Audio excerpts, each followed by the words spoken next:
How's it going, everybody? This is Marcello Margott with Team Los Angeles Ironmen, and we've had one weekend of practice on the West Coast Open PSP layout, so I thought I would sit down with you guys and go over some of the bunkers, the angles, different spots, and stuff like that, so you guys can know the importance of the field and figure out some drills to do on your guys' own. So here we go. Let's get started.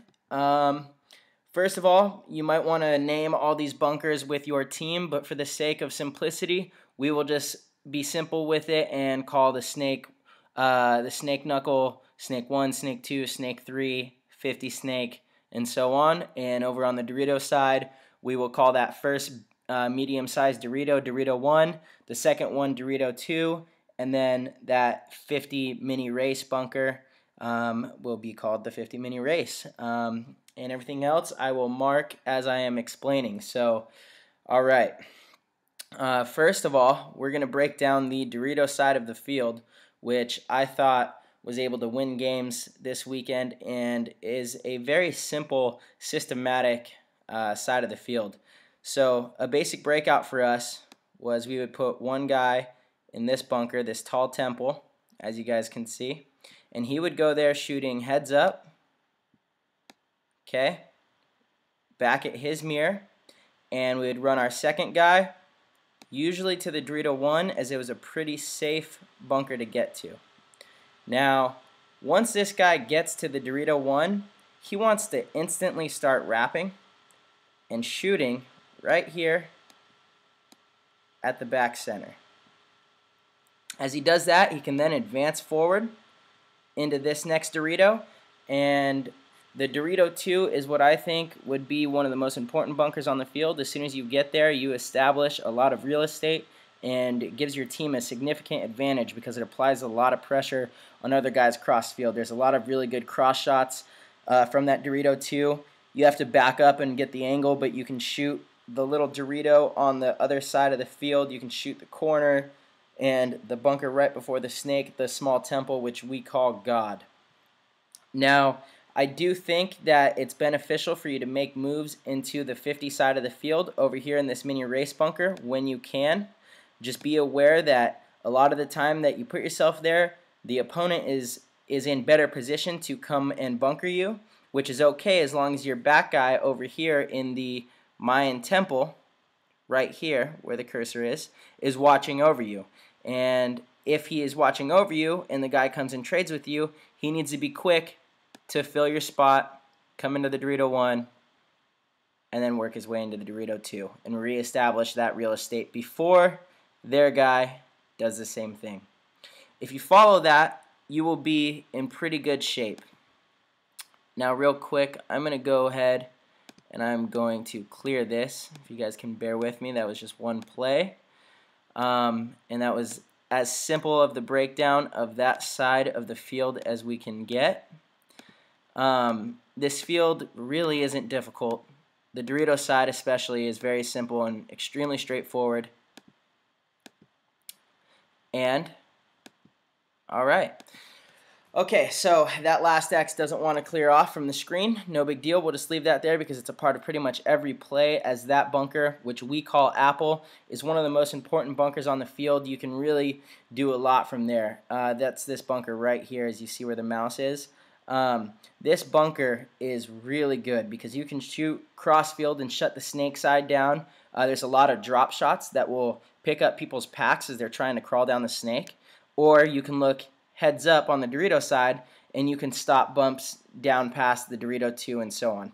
So this bunker is really powerful, and we used it just about every single time. There wasn't one play that we did not go there. It's fairly safe to get to off the break, although the back center does have a shot on it, and teams will do this. So what I had found is the most productive way to make it to that spot is either going straight from the back center, running and diving, not running and shooting, because a lot of players were getting shot over this pin right here, right there where the mouse is. A lot of players were getting shot right there, which,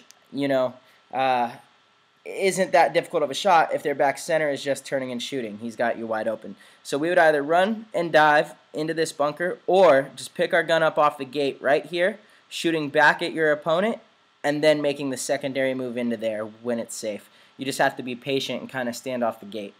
So I think that's the easiest way to get to that bunker, and like I said, it's one of the most effective bunkers on the field. It's very powerful. A good spot to put one of your semi-attackers that is going to stay alive the whole game and knows how to close games. I think it's going to be a great closing bunker, as this guy can, after the chaos clears on the Dorito side, he can make the moves down the field to try to close the game. So, all right, with that being said, this corner is also somewhat easy to make as long as you're switching off between the Dorito 1 and the corner. You'll be fine. You'll make it majority of the time, and I really think that that bunker as well is a very effective bunker because, let me explain.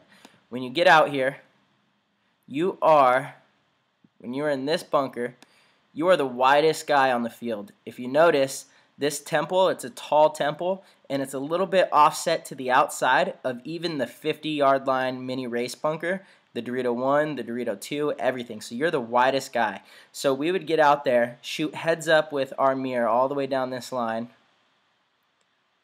Make sure you dominate the wire. Sometimes if they didn't go there, then it allows you to just wrap on these guys, and it makes it really difficult for their Dorito side to move down the field, especially past the Dorito 2. It makes it a really tough task for them. So you want to put one of your either attackers or a strong gun battler out in this corner, because the move on the inside is also really good. If you look inside and get low, you can make the move all the way to the Dorito 2, and they can really only pick you up in this last little gap right here.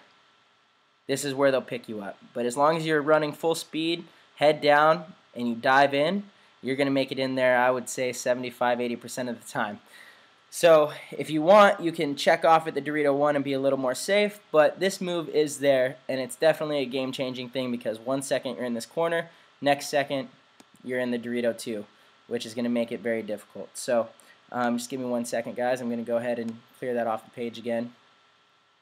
But while I'm doing that, let's talk about this corner because, again, like I said, there's many ways that this could be played.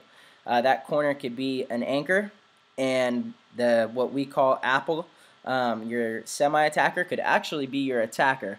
And he can come underneath into the Dorito 1 while this corner just stays out there holding the wire and dominating the tape, making sure that their guys can't advance past the Dorito 2 and making sure that their back players can't help their front players. So you really want good gun battlers in these two positions, because if they can systematically work their way down the field and this corner can be an anchor and hold them in these bunkers over here, then you're going to have some success. So, alright guys, I suggest you guys try this. A very cool drill that we did on this field was just a race to the opposite team's 40-yard line Dorito. So we did a drill. We did it 2-on-2, and both teams start on each side. You're only playing from the A over, so only the Dorito side of the field. And what you do is you start out. The goal is to shoot at least one of them, and if you don't shoot one of them, it's going to be pretty tough to get to their side of the field. So you're going to have to shoot one of them.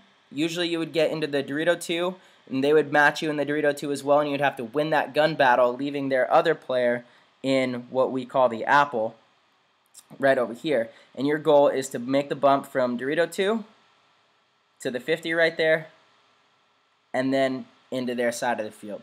Because a lot of games actually broke down like that, where you shoot the guy heads up with you on the Dorito side. You would then wrap and put the apple guy in and try to get to their side of the field, so you can then start working cross field and get some cross shots. And anytime you get to the opponent's side of the field, you don't even really have to do anything at that point. You just put your head down and just hang out there and let your team catch up with you. That's when your semi-attacker, who's back here, needs to get up into the Dorito 2 behind you. And now you guys have a very powerful real estate advantage over here. So this guy in the Dorito 2 should be wrapping, containing the apple guy, protecting you, and this guy can be looking inside, trying to get shots on all of these guys, whoever's over here, Snake even. Okay, so That's pretty much it, guys, for the Dorito side of the field. It's pretty simple. It's very basic. I think you guys should go out and try this for now. I'm going to be breaking down the center of the field and the snake side, as well as giving you guys some actual plays